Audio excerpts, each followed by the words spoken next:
Welcome to my channel. Netgear Nighthawk X4 AC2200 Wi-Fi range extender setup. Plug in the extender and wait for the power LED to turn solid green. On your device, phone, laptop, connect to the extender's default network, Netgear_Next.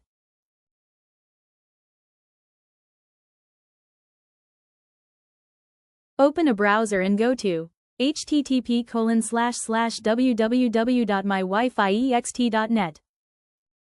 Create an admin password and set security questions.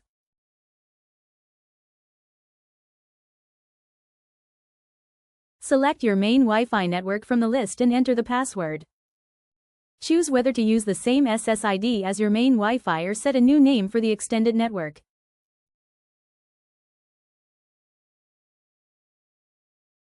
Wait for the configuration to finish and connect your devices to the new Wi-Fi network.